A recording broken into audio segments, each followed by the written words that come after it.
Pichincha Universal. Son las 8:09, 8 horas 9 minutos. Saludamos cordialmente al economista Rafael Correa Delgado, expresidente de la República, en este diálogo que será compartido con Orlando Pérez y Liceña Espinel. Yo me quedaría luego para una pregunta posterior con esta suerte de sentencia que acaba de hacer en cadena el presidente Moreno, ¿no? Si no ayudan, no estorben. Orlando. ¿Qué tal? Buenos días a todos. Bienvenido, presidente Correa. La primera pregunta es, ¿cómo diagnosticar la situación actual del Ecuador a un mes prácticamente de declarada la emergencia? Con dos referencias fundamentales. La una es que en el plano económico las medidas no han sido lo suficientemente explicadas y al mismo tiempo se anuncia una medida, se anuncia otra, la siguiente desplaza la anterior y no queda claro cuál es efectivamente la estrategia del gobierno sobre la situación económica. Y por supuesto, la situación sanitaria en su ciudad, presidente, Guayaquil, ya se habla de 6.000 fallecidos en un mes. Eso evidentemente es una catástrofe. ¿Cómo entender esta situación, Rafael Correa? Bueno, gracias Orlando, Washington, Licenia, por desafiar la dictadura que vivimos y darme oportunidad en este medio que han intentado cerrarlo varias veces los defensores de la libertad de expresión. Esa es la hipocresía que vivimos. Y un inmenso abrazo a Pichincha de la patria entera. ¿Cómo yo analizo la situación de catástrofe? Nadie puede ser tan irresponsable en echarle la culpa al gobierno del virus. Pero por favor, esto pasó de una crisis a una catástrofe por culpa del gobierno, por su negligencia, por su quemeimportismo, por su ausencia. Tú decías la cifra de muertos, eso es en una quincena, Orlando. Hay 5.700 muertos de desfases. Es muy fácil, o sea, no se puede llevar el registro. Ningún país del mundo probablemente lo está haciendo así, ¿no? Directo con pruebas, llevar el registro de muertos por coronavirus. Pero se puede estimar, se puede sacar el promedio de defunciones, que en Guaya por mes es de 2.000 defunciones, y ver cuánto es lo que tenemos ahora, suponiendo que todas se están registrando, ¿no? Pues en la primera quincena, es decir, debería haber 1.000 fallecimientos, hay 6.700, 5.700 más. Extrapola eso por una regla de 3 simple al mes completo, solo en Guaya tendríamos 11.400 fallecimientos. Guaya es 70% de las muertes a nivel nacional, significa que a nivel nacional tenemos más de 16.000 muertes, que es lo que todos hemos estado diciendo, por Dios, no engañen más a la población. Hace unas horas nos decían que eran 200 muertos y decíamos es imposible, están mintiendo, no nos engañemos, ya no caigan en ese estado de negación. Entonces, esta crisis, que ya es catástrofe, yo estoy muy preocupado, profundamente triste, pero también indignado, porque se pudo evitar. Venezuela, ¿te acuerdas que todo lo que hicieron era para no llegar a ser como Venezuela? Venezuela estaba con bloqueo, pero decían que Ecuador era la economía más próspera de la región, pero decían, nos asustaron, que íbamos a quedarnos como Venezuela, bloqueada. Bueno, Venezuela tiene el doble de población y tiene 9 muertos, porque se respetó el aislamiento, porque se llevó comida a las casas, no se dio bonos. Con bonos la gente tiene que salir. Se tomaron las medidas a tiempo. Tenía un sistema de salud socialista sumamente adecuado. La misión Barrio Adentro, donde los médicos van a cada casa a tomar las pruebas. Es el país que de largo en América Latina ha tomado más pruebas, más de 200.000 si la memoria no me falla.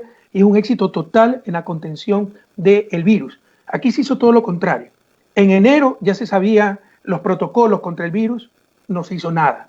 En febrero, se detectó a mediados de febrero la primera sospechosa, se confirmó el caso de coronavirus a finales de febrero, no se hizo nada, por el contrario. Se votaron 12.000 médicos del sistema de salud.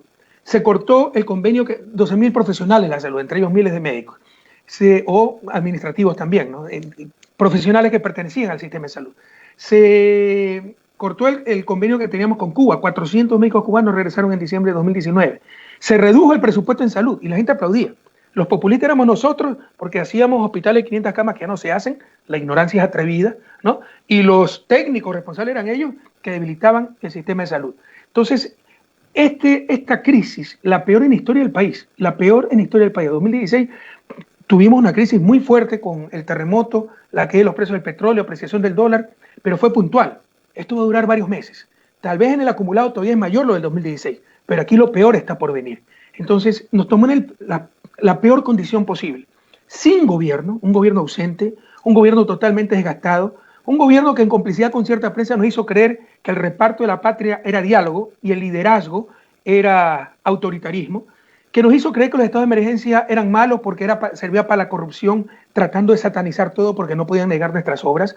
Estamos cosechando lo que se sembró esos 3 años. Defendieron con una complicidad obscena a un gobierno inepto, un gobierno que rompió varias veces la Constitución, que solo se dedicó a perseguir, precisamente por eso lo protegieron, un gobierno que destruyó la democracia, destruyó todo lo construido, el rey Midas al revés, todo lo que tocan lo destruyen, y estamos viendo las consecuencias, un Estado debilitado, con institucionalidad destrozada, los peores al mando de cada función, no los mejores, los que más se someten, los más venales, etc. Entonces nos encontró sin gobierno, nos encontró con un sistema de salud muy debilitado y nos encontró con una economía hecha pedazos por el neoliberalismo, por haber abierto las importaciones, la salida de capitales. El año pasado ya decrecimos 0.5%, pero los bancos rompieron récord de utilidades, más de 600 millones. ¿Cómo explican eso? Y sacaron esas utilidades del país. Pero además de esas condiciones ya terribles en que nos agarró esta crisis, no respondieron. Entonces no hubo aislamiento a tiempo. Cuando decretaron estado de emergencia, hicieron el aislamiento sin respaldo de una ciudad como Guayaquil, con 60% de su población autónoma, el taxista, el peluquero, el comerciante informal. Para que esa gente se quede en las casas, tiene que llevarle alimentos a la casa, si no va a salir para alimentar a sus hijos. Entonces no se cumplió el aislamiento, además que se contrajeron varias veces, acuérdate el partido de fútbol, la orden de que no haya espectáculos públicos, después revirtieron la orden. Nos tomó sin pruebas, dijeron que venían 2 millones de pruebas. Fue el primero en apoyar eso como el estado de excepción. Pero 10 días después nos enteramos que no habían dado un centavo más para el estado de excepción y que lo de las pruebas eran mentiras. Un país como Ecuador ya debió tomar por lo menos 100.000 pruebas, que es la clave, aislamiento y pruebas para detectar los contagiados asintomáticos y evitar que se expande ese contagio. Bueno, 100.000 pruebas porque es una prueba por cada 200 habitantes más o menos, como lo hizo Corea, como lo hizo China, como lo está haciendo Alemania. Recién creo que vamos por 25.000, si es que es cierto lo que nos dicen, la cuarta parte de lo que ya se debió hacer. Y por último nos encontró con, como te decía, un sistema de salud muy debilitado, los hospitales sin respiradores, sin médicos suficientes, los pocos médicos sin equipos, exponiendo su vida. Es que no hay plata y pagan deuda externa. Entonces todo esto es fruto directo de la inoperancia del gobierno. Yo estoy dispuesto a apoyar al gobierno en todo lo que sea necesario para salvar vidas, para sacar adelante mi patria, pero tampoco voy a ser cómplice con un silencio criminal frente a lo que ha pasado, Orlando. Esta crisis, que se convirtió en catástrofe, es fruto directo de la inoperancia del gobierno. Lastimosamente, lo peor está por venir. Fíjate, no poder conseguir ataúdes. En estado de excepción es como la guerra. Tú puedes requisicionar una empresa, no es que tienes que pedirle permiso. A la empresa voy a decirle, usted me hace municiones para defender la patria, después veo cómo le pago, sé que le pago. ¿Cómo es posible que no hayan podido hacer ataúdes? Que hayan dado cajas de cartón para enterrar a los pobres, porque los ricos sí se enterran en ataúdes. Ayer se cumplieron 4 años del terremoto en Manabí. En pocos segundos, más de 600 muertos. Todos se enterraron con ataúd de identificación. Un entierro digno, ¿no? ¿Por qué? Porque si no tienes, buscas. Si no hay, construyes. Para eso estás en estado de excepción. Ni siquiera poder enterrar a nuestros muertos. Entonces, lamentablemente, pues lo peor está por venir, ¿no? Esto seguirá creciendo por lo que no se hizo las semanas anteriores. Así se haga todo lo necesario en este instante, que no lo están haciendo. Y por el otro lado se nos viene una crisis económica terrible. Terrible por el costo de la pandemia, pero también por una economía que ya estaba en soletas y por la falta de medidas. Lo primero que tenías que hacer era evitar la fuga de capitales. No han controlado absolutamente nada. Se nos fugan miles de millones de capitales para cuando esto quiebre, los banqueros ya tienen su platita pues, en los paraísos fiscales. Prohibieron que el Banco Central financie al gobierno. Lo está financiando en Estados Unidos, en el Reino Unido, en todos lados. Europa, el Banco Central Europeo, el más austero, más rígido del planeta, ya ha echó a la basura el Tratado de Maastricht. Aquí lo prohibieron. Entonces, ellos mismos crearon las condiciones para una crisis y en estos momentos para no tener alternativas para esa crisis. Entonces, yo quisiera decirle al pueblo ecuatoriano, a mi gente, algo diferente. No hay que perder la esperanza, pero estemos preparados, porque lo más duro está por venir. La crisis sanitaria empeorará, esto es una catástrofe ya, y se nos viene una crisis económica terrible, y tenemos un gobierno ausente, yo te diría inepto y corrupto al mando, porque ese pago de deuda externa es porque ellos mismos son tenedores de esa deuda. Expresidente Correa, buenos días. Les saluda Licenia.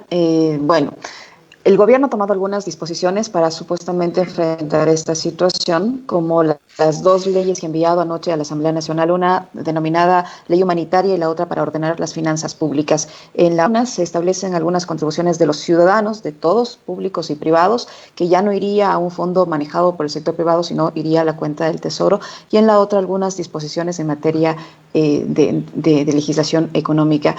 Para hoy se espera la respuesta de los tenedores de bonos al pedido de diferimiento que ha hecho las autoridades económicas de los bonos 2022 al 2030, por el cual además se va a reconocer 50 centavos por cada $1,000 en esos bonos, es decir, vamos a pagar interés sobre interés. Estas medidas sin duda no van a ser suficientes, como usted dice, para enfrentar la crisis económica que se nos viene. ¿Cómo analiza usted estas dos leyes que han sido enviadas por el presidente de la República y en verdad o no nos van a servir en algo para enfrentar esta situación? La segunda no. De hecho, no he acabado de revisarla, voy por la tercera parte, pero hasta ahora el mayor cambio que veo es que cambian la posibilidad de incrementar el presupuesto, porque el presupuesto es como su palabra le indica, presuponer, asume ciertas cosas. Si pasa algo distinto, pues tiene que tener cierto grado de flexibilidad, pero con su mentalidad fiscalista austera, reducen esa flexibilidad del 15% al 5%. Es lo más serio que veo hasta ahora. Hay cosas positivas. Por ejemplo, seguros petroleros, lo están estableciendo en la ley. Lo pueden hacer sin ley. Esto lo discutimos en el 2011 en el gobierno y cómo hubiera cambiado mucho las cosas si hubiéramos podido hacerlo.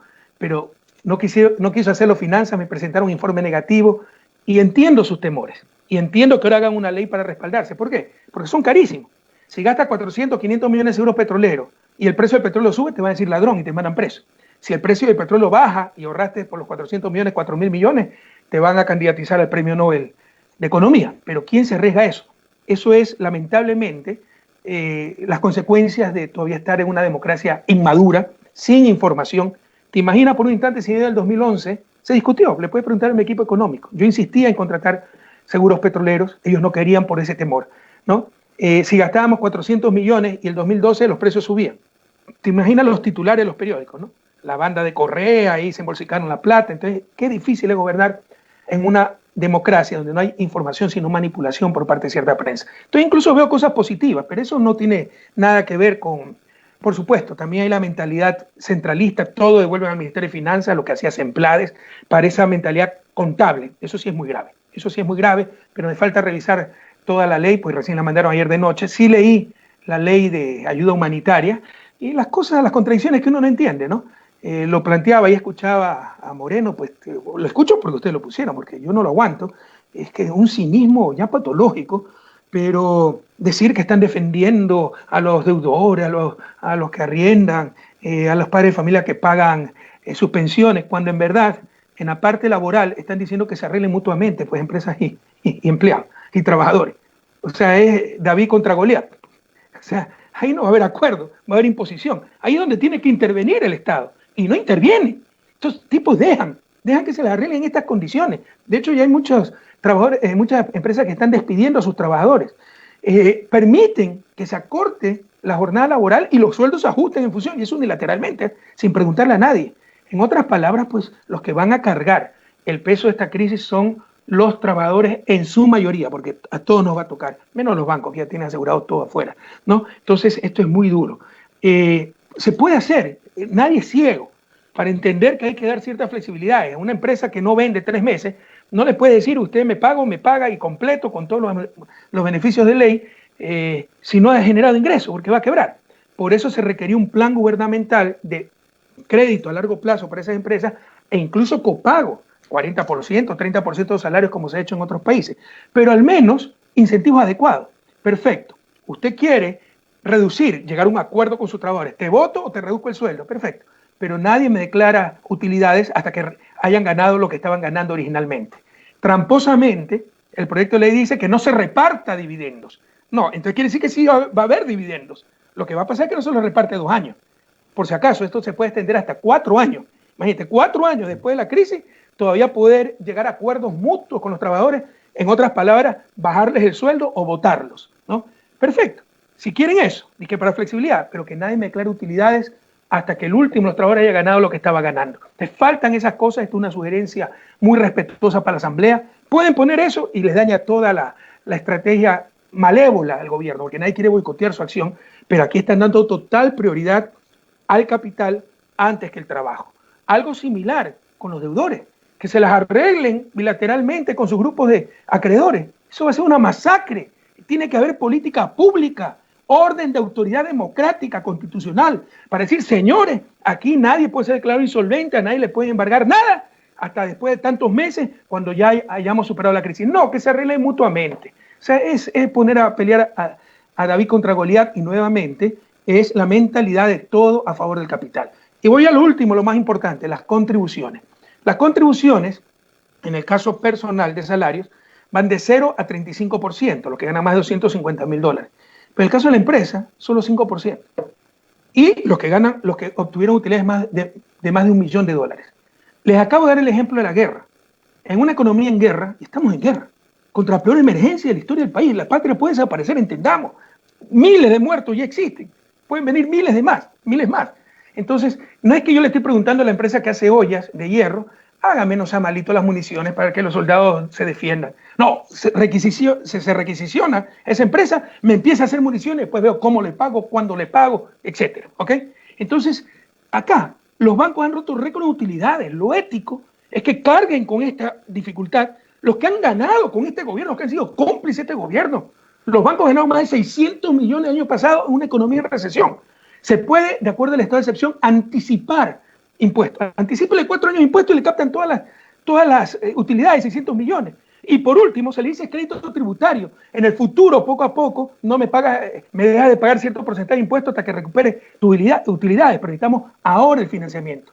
Entonces, realmente no entiendo. Yo creo que todos debemos contribuir para la crisis, así sea 20 centavos, $1. Pero lo que indigna a la gente, y con toda razón, es la asimetría. A los trabajadores sí les cobran desde el que gana $500. A las utilidades, imagínate, remuneración del capital es lo que no se requiere. No es fruto de tu trabajo, sino de tu capital, de tu acumulación, tal vez herencia. Solo si pagas, si recibes más de $1 millón vas a pagar, pero si recibas 1.000 millones, 5%. ¿Por qué? ¿Por qué? Eso está muy mal diseñado y nuevamente se ve quiénes nos gobiernan. No los representantes de la gente, no los representantes de los trabajadores, no los representantes de los seres humanos, sino los representantes del gran capital. Economista Correa, estamos asistiendo a una suerte de estado de indefensión, puesto que los operadores de justicia están prohibidos de actuar. Se presentan acciones de protección, evidentemente se seguirán produciendo despidos de empleados públicos, de empleados privados. Se va a continuar con esta renegociación de la deuda externa cuando todo el mundo aconseja que se deje de pagar la deuda. Y si es que no hay operadores de justicia, evidentemente en estado de emergencia, el gobierno va a poder hacer lo que sea y lo que quiera. Le pregunto, ¿es dable que un estado de emergencia y en una situación tan crítica que vive el país, los ecuatorianos quedemos en semejante estado de indefensión? El estado de excepción no significa estado de indefensión ni estado inconstitucional. El estado de excepción debe estar dentro del marco constitucional. Pero hay que hacer un paréntesis, estoy involucrado, pero es para ilustrar. Entonces, ¿cómo puedes entender que se hayan prohibido hasta las acciones de amparo constitucional, de protección, las cosas más elementales para las garantías constitucionales, pero sí se haya hecho la audiencia del caso mal llamado sobornos, que en verdad es un bochorno, y pasará a la historia como un bochorno, para condenarnos ilegalmente, ¿no? Sin que se haya cometido ningún delito, porque no existen sobornos, y si hubieran existido, ¿yo qué rayo tengo que hacer? Pero ni siquiera existen sobornos. ¿Cómo puedes entenderlo?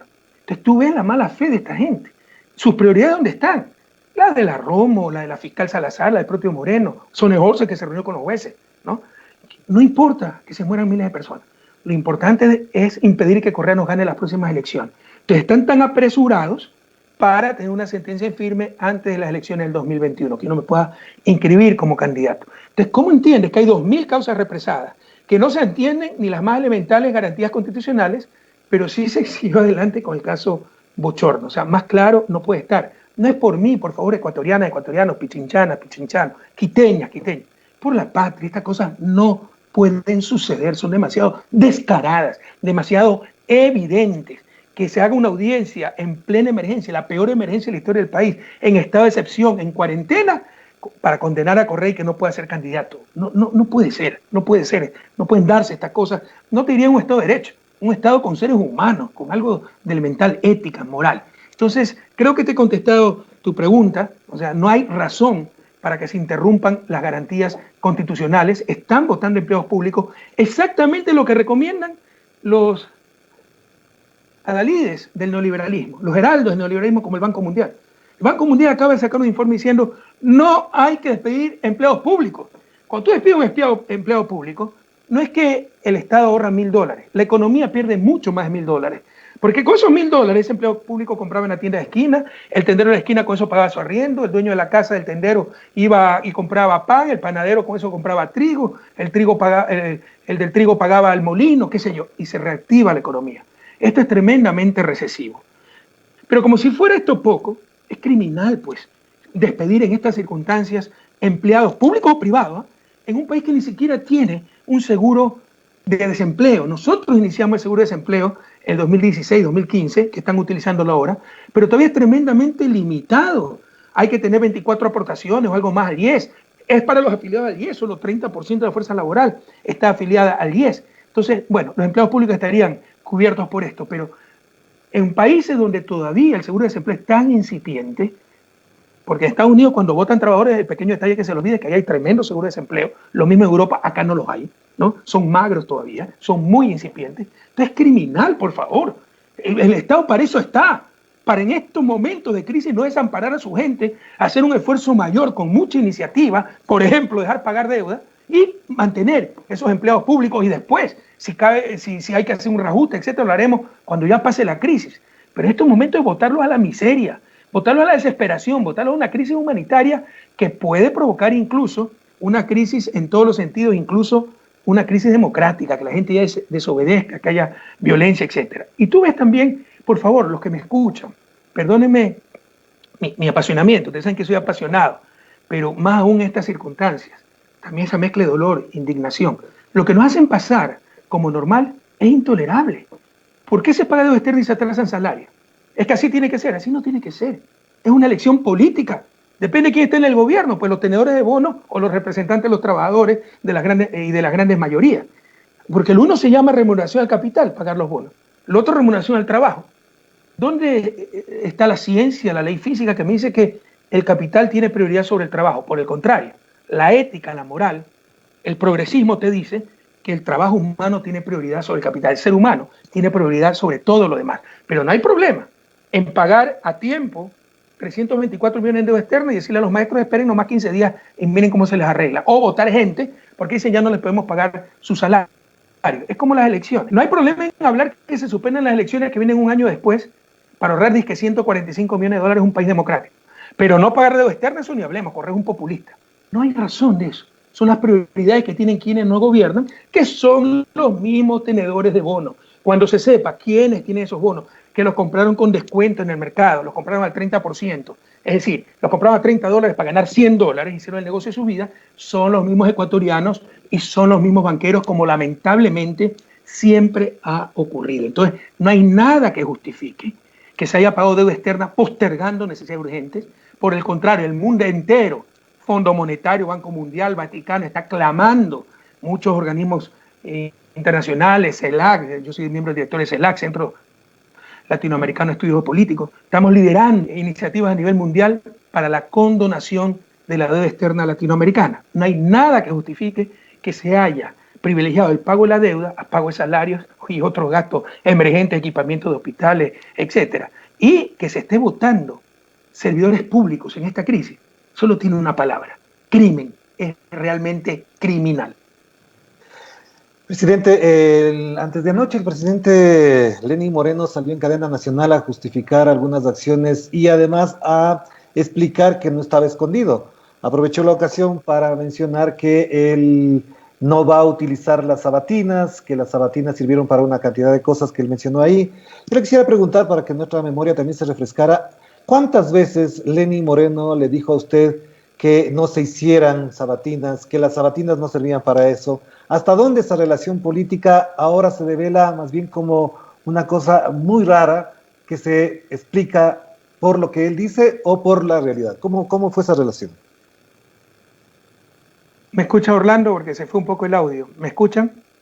Sí, le escuchamos nosotros, sí. Perfectamente. Pero Orlando, no perdamos tiempo. Estamos ante un enfermo. O sea, nadie puede ser tan cínico en un estado sano.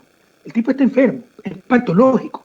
No podemos tener un hipócrita de esa naturaleza y considerar que es una persona sana. El tipo tiene un desequilibrio psicológico, psiquiátrico incluso. porque ya miente demasiado. O sea, resulta que en los 10 años todo ha sido corrupción. ¿Dónde estaba él? En el caso Balda, sacaron un perito diciendo que tenemos una policía política.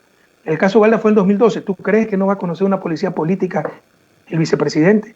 Ahora, en el caso Bochorno, nos acusaron de tener una estructura criminal, también 2012, 2016. ¿Tú crees que el vicepresidente del 2012 no se va a dar cuenta de una estructura criminal? Entonces son cosas que no resisten el menor análisis. Se les dice la verdad. No son 60.000 millones de deudas, solo eran 38.000, el resto ahora son 55.000 y usted fue el que se endeudó. Y los 60.000 millones en deudas, y es un mentiroso patológico. Sobre Sabatina, que es irrelevante, este tipo no tiene ninguna importancia, no hay que contestarle, pero ya que me preguntas y para los oyentes, ¿no? Él dio más de 30 sabatinas, no solo que nunca dijo nada y era el principal cheerleader de la sabatina, ¿no? Sino que es un ejercicio democrático. Por supuesto, más de 500 sabatinas, 2.000 horas o más de conversación con nuestro pueblo, siempre puede haber un exceso, algo de más, pero fue un ejercicio pedagógico muy importante para la democracia, ¿no? Nunca dijo nada, siempre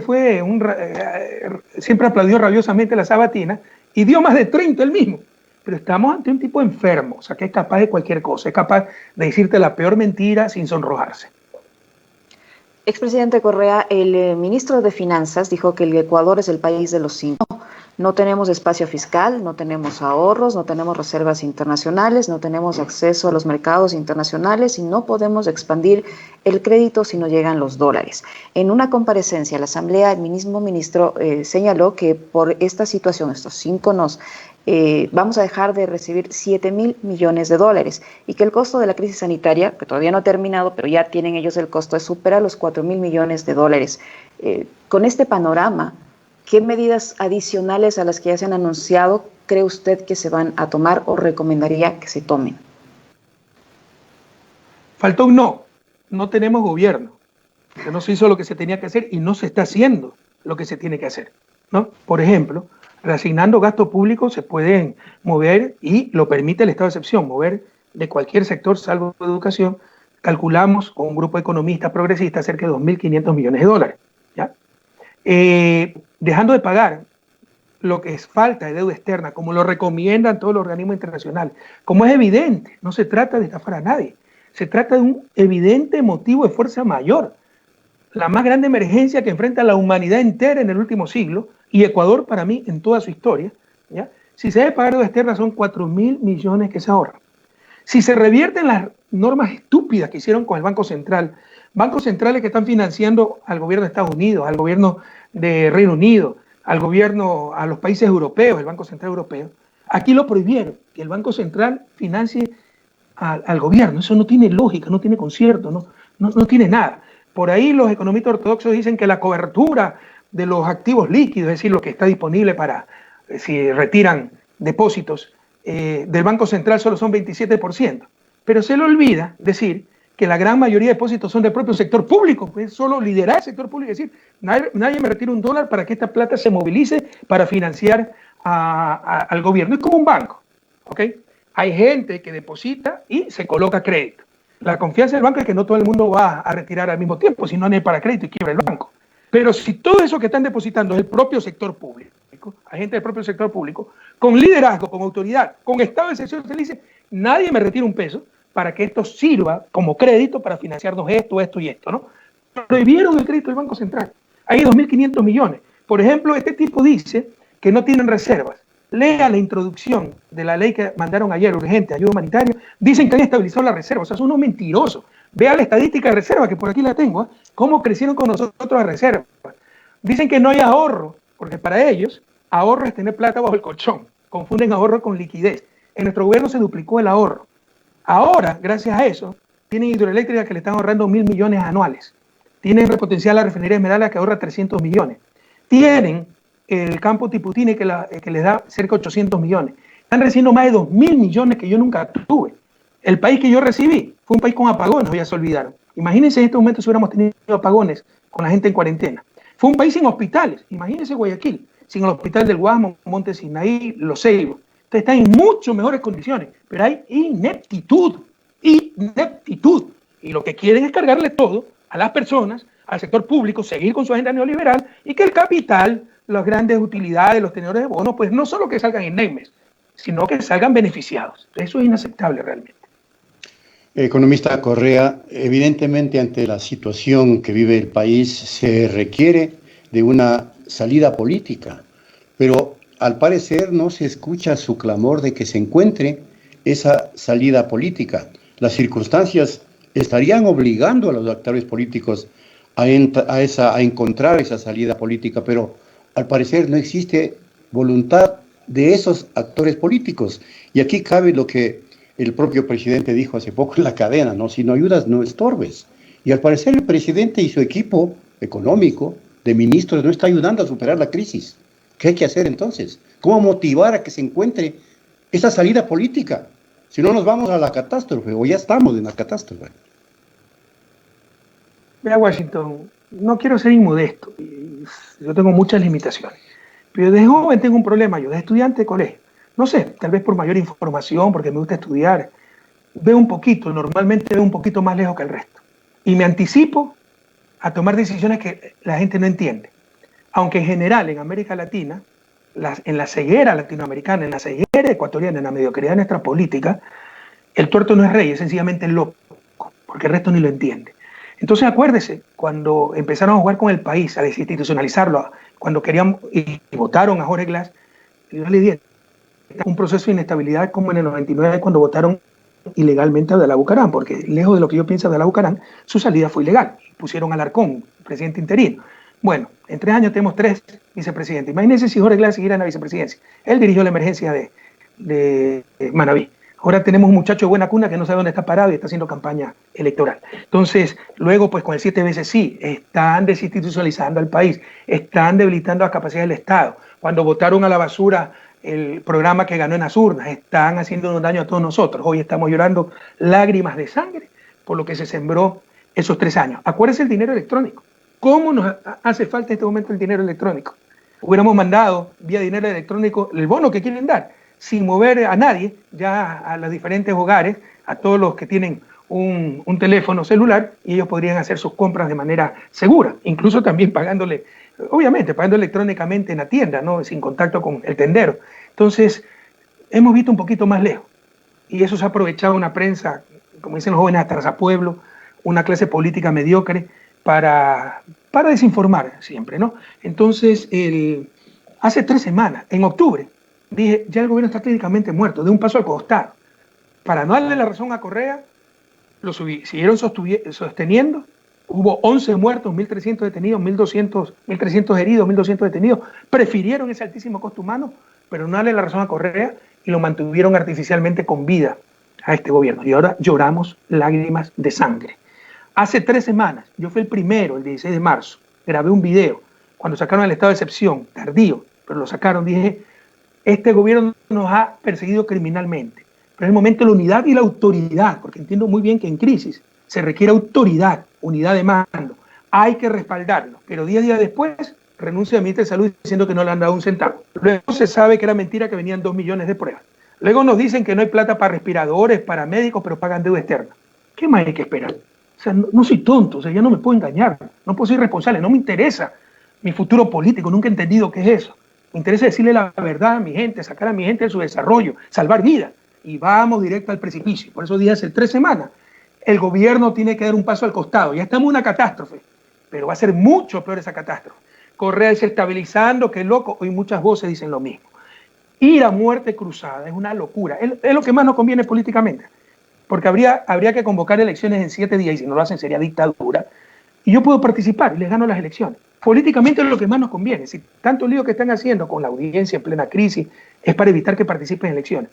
Pero sería irresponsable hacer muerte cruzada en estos momentos, llamar a elecciones en las condiciones que está el país, víctima de tremenda pandemia.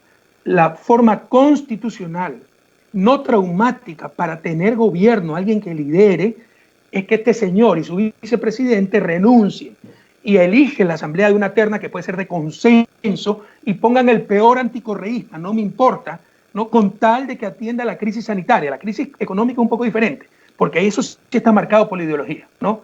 ¿Quién paga la crisis? ¿El gran capital o los seres humanos y todas esas cosas? Pero en la parte sanitaria es demasiado evidente lo que hay que hacer: aislamiento, cajas de alimentos con las Fuerzas Armadas de los diferentes hogares, pero millones de cajas de alimentos, las pruebas, decenas de miles de pruebas, equipar los hospitales, mandar los aviones de la FAE a China, Rusia, Argentina, que produce respiradores para traer respiradores, capacitar médicos que están desempleados pagándole el triple por lo que arriesgan para que puedan manejar esos respiradores, salvar vidas. Estoy dispuesto a apoyar al peor anticorreísta para que dirija esto que es la peor crisis de la historia. El tiempo, yo quise estar equivocado, el tiempo me ha dado con creces la razón y yo no veo otra salida, ¿no? Que esto se haga a un lado para que sean reemplazados constitucionalmente por alguien de consenso nacional que pueda dirigir al país en esta grave crisis. Paradójicamente, la persona más capaz la tiene presa más de 2 años sin una prueba en su contra. Otra persona con experiencia como yo me tiene impedido regresar al país. Estamos cosechando lo que hemos sembrado por los sabidos, los que interpretan la política como aniquilar a mi enemigo, porque yo soy sabido, cuando tengo el poder sí abusar de él, ¿no? Y decir todo lo contrario. Entonces, pero no le veo más salida al país o vamos directo al precipicio. Presidente, no quiero dejar de mencionar la noticia de hace una semana de la sentencia por el caso Bochornos, que efectivamente hay que mencionarlo por todo lo que ya sabemos y por todo lo que se ha fraguado y forjado en ese proceso, a pesar de todo lo que ya sabemos que se ha montado incluso mediáticamente. Esa sentencia obviamente apunta, como usted ha mencionado y otras personas han dicho, a que no participe políticamente y electoralmente en las próximas elecciones, apunta a desfigurar el proceso político de la Revolución Ciudadana, obviamente, pero también le planteo, en la misma lógica y en la misma intensidad han salido algunas denuncias, como por ejemplo la de un portal denominado Periodismo de Investigación, donde se involucraría al padre del actual secretario del gabinete, Juan Sebastián Roldán, que también es embajador en España. Este tipo de cosas, lo que nos pasa, evidentemente, todo el aparataje mediático, la crisis sanitaria, la crisis económica, está ocultando casos de corrupción como de esta dimensión que se plantea en este portal, el caso INAPapers. ¿Cómo se va a resolver esto? ¿A qué se acude? Porque tenemos una fiscal que ya sabemos cómo actúa, una corte que ya sabemos cómo actúa, y los medios que sabemos que están cohabitando muchas de las políticas de encubrimiento de casos como estos. Y no viene precisamente de un portal correísta, no ha salido por Pichincha Universal, no ha salido por Telesur, ha salido por un portal que ya sabemos de quién es y quién lo financia. ¿Cómo entender esta situación, presidente, en el marco incluso de la sentencia de la semana pasada? Porque el mundo está al revés, Ecuador está al revés. Resulta que los honestos jamás van a encontrar 20 centavos mal habidos, ni de Jorge ni de mí, lo han revisado por todos lados, cuántas cosas han inventado que cuenten en Aruba, en el Vaticano, siempre se las han derrumbado, son mentiras, que compré una casa en efectivo y tonterías similares, ¿ya? Entonces, los honestos estamos perseguidos, y los corruptos, pero corrupción a gran escala, corrupción que no entra en el país, con cuentas offshore, paraísos fiscales, los detenedores de deuda, no les importa matar gente con tal de llenarse los bolsillos, pero mal uso de helicópteros, el caso GEA, los negociados, la entrega de los hospitales. ¿Por qué estaba tan debilitado el sistema de salud? Porque le repartieron hospitales a los Bucarán, a los asambleístas para comprar votos. Está podrida el país, la política, por la corrupción. Eso sí, deliberada de estos sinvergüenzas. En mi gobierno, en 10 años, ¿cómo no haber un caso de corrupción? Si acaso veníamos de un monasterio de monjes de claustro, ¿no? Pero humanamente hicimos lo posible para evitar la corrupción que se puede evitar. ¿Cómo evitas la corrupción en una cuenta secreta en un paraíso fiscal, en Andorra? Para eso tienes que evitar los paraísos fiscales y ahí sí no se dice nada. De hecho, tenemos que el viceministro tiene cuentas en paraísos fiscales, el vicepresidente tiene cuentas en paraísos fiscales y el presidente tiene cuentas en paraísos fiscales. La cuenta INE Investment 100, raya 4, raya 10, 71378, Balboa Ban Panamá, que salió antes de Arroz Verde. Y la fiscal no ha avanzado nada, porque sabe que ahí está la corrupción de Moreno y se le derrumba toda la patraña. Porque la fiscal es una corrupta, como jueces son corruptos, como la prensa es claramente corrupta, cómplice de Moreno. Entonces eso es lo que ha pasado, el mundo al revés. Liderazgo le llamaron autoritarismo y alguna gente convencieron.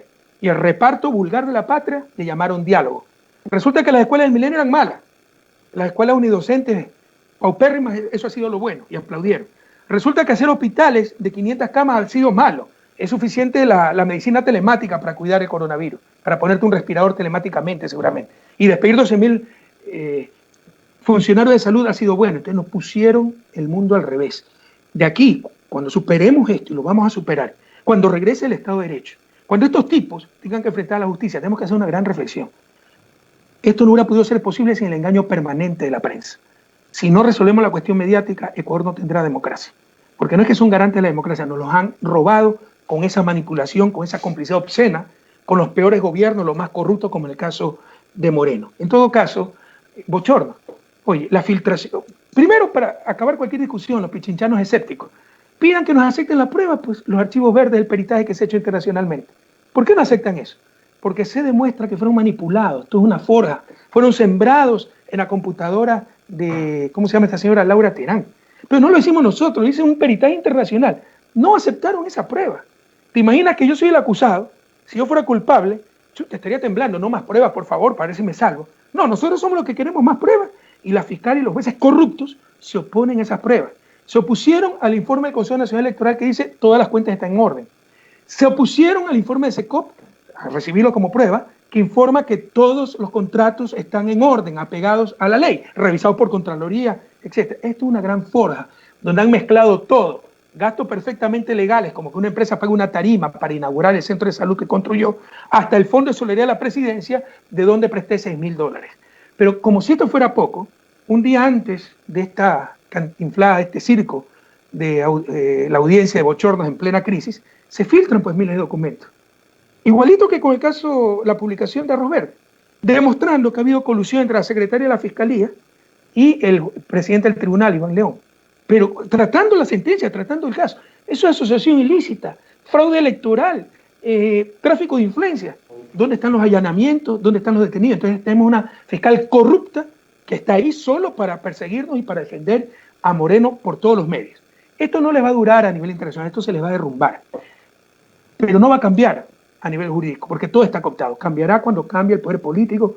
Por eso le ruego a Pichincha, a la patria entera, saber votar, ¿no? Que regresen esas políticas tan prósperas de 2007, 2017, cuando éramos ejemplo de todo lo bueno, no de todo lo malo. Y ahí hacemos una comisión de la verdad, para que vean quiénes fueron los verdaderos ladrones. Cómo nos han engañado 3 años, diciendo que lo bueno es malo y lo malo es bueno.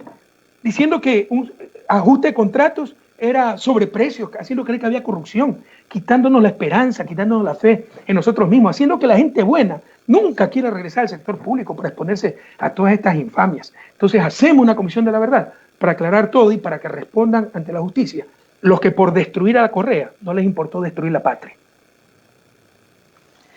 Expresidente Correa, usted hizo referencia a la prensa en varias ocasiones durante esta entrevista y según su criterio esto no se conoce realmente la dimensión de lo que estamos viviendo debido al encubrimiento que cierto sector de la prensa estaría haciendo, de acuerdo a lo que usted nos señala. ¿Usted cree que esto fue posible por la reforma a la ley de comunicación que se hizo en esta actual administración y por la eliminación de la Superintendencia de la Información y la Comunicación, que en cierta medida le garantizaba al ciudadano el derecho a tener información contrastada, información verificada? Fue agravado, porque si hay instituciones sin voluntad de hacer cumplir la ley está de adorno, y ya la estaban destrozando de hecho. Lo que hicieron fue después pues ya formalizar todos sus abusos, prácticamente eliminando, porque dejaron el cascarón de la ley de comunicación, pero que además no era una ley de medios, era una ley para los derechos de los periodistas, para profesionalización y un largo etcétera. Pero obviamente eso agravó la situación, ¿no? Estamos con un periodismo desatado, mentiroso, obscenamente cómplice del gobierno. Acuérdense lo de la fake news, del Amazonas. Toda la campaña que eran fake news y hasta descubrieron 13 redes correístas con fake news para desestabilizar el gobierno. Y resulta que después la fake news fue de BBC, de EFE, hasta que tuvieron que reconocer que eran verdad los videos. Y pasaron de 200 muertos a 5.700 muertos en 48 horas. Entonces, ¿qué podemos hacer con una prensa así? Por favor, ecuatorianas, no se engañen. Si no resolvemos la cuestión mediática, no tendremos verdadera democracia. No puede haber democracia sin información. Y lo que tenemos es engaño, persecución, manipulación. Esta gente se autodefine como guardianes de la democracia y en realidad nos han robado esa democracia. Se requieren esas leyes. Cuando usted tiene un poder en una democracia, y el poder mediático ellos mismos lo reconocen, un poder inmenso, para mí el más grande, necesita un contrapoder, que no lo hay, o el control social, y eso se llama ley. No quieren nada, quieren seguir haciendo lo que les da la gana. Y son los grandes culpables de lo que nos ha pasado, porque corruptamente, por defender intereses, pero también porque el vicepresidente es radiodifusor, porque el hijo del Diario Expreso es ministro, porque el hijo de Radio Sucre es secretario de la Comunicación, porque el hijo de Diego Oquendo está en el consulado en Canadá. Entonces, fueron cómplices del peor gobierno de la historia. Esta gente, el mal periodismo, es uno de los grandes culpables de la tragedia nacional. Economista, sería ya la última pregunta prácticamente. ¿Se puede pensar que existirá o puede existir un mínimo de esperanza para que la Asamblea Nacional actúe como corresponde en este momento histórico que vive el país? Pues allí justamente se tiene que debatir las propuestas que envía el Ejecutivo para enfrentar la crisis sanitaria y la crisis económica. ¿Habrá esa posibilidad de tener esperanza todavía? ¿Esperanza en qué sentido, Washington? En el sentido de que la Asamblea pues adopte las decisiones que convengan para beneficiar al pueblo ecuatoriano, no a los poderes fácticos. Salvo el bloque de Revolución Ciudadana, la Asamblea es igual o peor que el Ejecutivo. O sea, esta crisis nos tomó en un momento de decadencia total. Mira todas las cabezas de las funciones del Estado. Mira a Tamaín en el Consejo de Judicatura, perdón, Consejo Electoral, Maldonado en el Consejo de la Judicatura. Gustavo Yal tenía un doctorado en la Sorbona, pues Maldonado tan solo es pariente político de Moreno. Mira esa Corte Constitucional de lujo que se presta a cualquier cosa, ¿no? Mira a los superintendentes, la superintendente que acaba de aprobar a los bancos repartir dividendos en tremenda crisis. Mira al presidente de la Asamblea Nacional. O sea, un tipo así tan escaso de méritos, ¿cómo va a llegar a ese puesto que no sea por amarre? Y obviamente no hablemos de presidente, vicepresidente, ministros, los Teletubbies y la ministra Romo, una mujer inepta totalmente, con unas ambiciones desbordadas, inepta para la gestión. Entonces nos tomó en un momento de una total decadencia nacional, pero hay que buscar soluciones. Yo tampoco defiendo a la Asamblea, ¿no? Están en una postura de defensa institucional cuando están cosechando lo que sembraron. Por el reparto de hospitales, etcétera, excepto nuestra bancada, pero los Alianza País, por ejemplo, ¿por qué cree que se vendieron tantos asambleístas de Alianza País?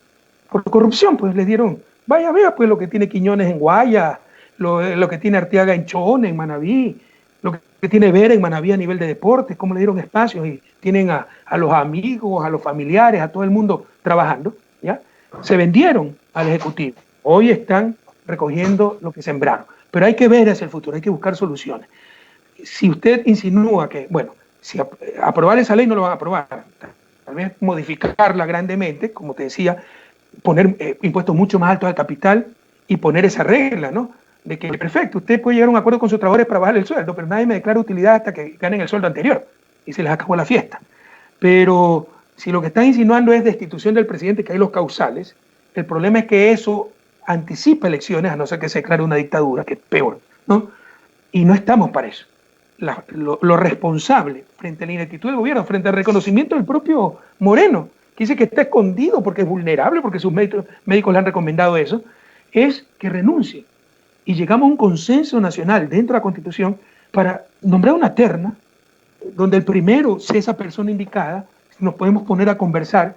Cuando dije Jaime Nebot, muchos se rasgaron las vestiduras. Yo sé lo que es Jaime Nebot, Orlando, pero estamos hablando hasta mayo del próximo año, necesitamos liderazgo. Puede ser Alfredo Palacio, el anterior presidente, que además fue ministro de Salud, es doctor. O sea, puede ser tanta gente, un Ramiro Aguilar, un anticorreísta, alguien que dirija a la patria para no seguir yendo directo al precipicio. Pero para eso se requiere sensibilidad de esta gente, pero esta gente tiene la sensibilidad de un caimán, ¿no? ¿Verdad? De la piel de un caimán. Entonces, que se retiren por lo ineptos que son, por lo ausentes que están, para dar paso a una sucesión constitucional de consenso, con liderazgo, hasta las próximas elecciones, sería hasta mayo del 2021, que viene el próximo gobierno, y repito, para no ir, ya la catástrofe no la vamos a evitar, pero al menos para no continuar directamente un precipicio mucho más profundo. Bueno, estamos entonces con esto agradeciéndole al economista Rafael Correa por haber aceptado este diálogo. Ya son las 8:59 y aquí terminamos. Gracias, economista, por haber atendido esta entrevista. Gracias a usted, Washington, Licenia, Orlando. Ánimo, ánimo. Créame que yo estoy destrozado, ¿no? Nunca me imaginé que íbamos a pasar en 3 años de inaugurar hidroeléctricas, escuelas del milenio, hospitales, a discutir si hacemos fosas comunes, ¿no? Pero Ecuador ha salido de problemas similares. Yo creo que la peor emergencia siempre nos ha ayudado, para los que tenemos fe, siempre nos ha ayudado Dios, pero ayudémonos sobre todo nosotros mismos. Así que a respetar el aislamiento, lavarse las manos, el distanciamiento social, usar mascarillas y a tener fe que vamos a salir adelante. Un fuerte abrazo a todas y a todos. Amigas y amigos, así concluimos esta emisión de Punto Noticias. Gracias, Orlando, Liceña, economista, y a ustedes, amigos, hasta una próxima oportunidad. Buenos días.